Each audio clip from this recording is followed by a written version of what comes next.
बिस्मिल्लाहिर्रहमानिर्रहीम। अस्सलामु अलैकुम। आज हम आपके लिए लेके आए हैं बहुत ही मुफीद घरेलू टोटके।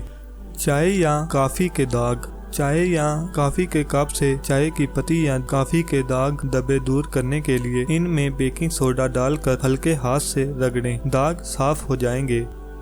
ताज़ा चपाती रोटी को ताज़ा रखने के लिए इसके डब्बे में थोड़ी सी अदरक रख लें। इस तरह चपाती नरम और ताज़ा रहेगी। बैक्टीरिया से पाक टूथब्रश को बैक्टीरिया से महफूज रखने के लिए हफ्ते में एक मरतबा नमक मिले गर्म पानी से धोएं।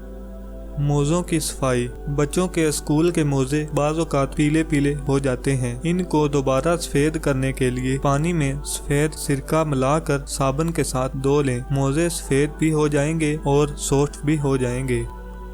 ब्लेंडर की सफाई। ब्लेंडर को इस्तेमाल करने के बाद साफ करने के लिए इसमें इतना पानी डालें कि वो पानी के अंदर डूब जाए। इसमें साबुन या वॉशिंग डिटर्जेंट डालकर चलाएं। 1 मिनट के बाद सारा पानी निकाल कर इसको धोकर खुश्क करके रख लें। सालन में नमक ज्यादा। अगर सालन में नमक ज्यादा हो गया है तो जरा सा नींबू का रस डाल दें या छीला हुआ सालम आलू डाल दें, वो अजाफी नमक जज़ब कर लेगा।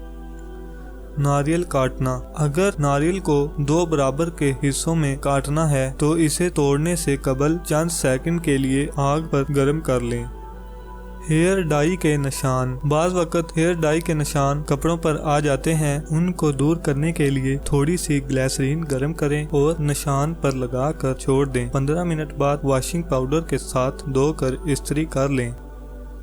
आइसक्रीम के दाग। बच्चों के कपड़ों पर आइसक्रीम के दाग पड़ जाएं तो यूरिक एसिड और 1 चाय का चम्मच ग्लिसरीन मिलाकर धब्बों पर लगाएं। थोड़ी देर बाद वॉशिंग पाउडर के साथ धोकर इस्त्री कर लें। मिर्चों की पिसाई। अगर सुर्ख साबुत मिर्चें पीसते वक्त इनके बीज साबुत रहते हों तो इन मिर्चों में 1 टेबलस्पून पकाने का तेल डालकर पीसें। मिर्चें बिल्कुल बारीक पीस जाएंगी। प्याज की बू हाथों से दूर करनी हो तो थोड़ा सा नमक हाथों में मल लें, प्याज की बू दूर हो जाएगी। मछली पकाने से पहले इस पर नींबू का रस या सिरका मल कर कुछ देर तक रख दें तो इसकी बू दूर हो जाएगी। अगर आपको यह वीडियो पसंद आई है तो इस वीडियो को लाइक करें, शेयर करें। अगर आप मेरे चैनल पर नए हैं तो मेरे चैनल को भी सब्सक्राइब करें और साथ बेल के आइकन को भी दबाएं ताकि हर नई आने वाली वीडियो का नोटिफिकेशन सबसे पहले आप तक पहुंचे। शुक्रिया।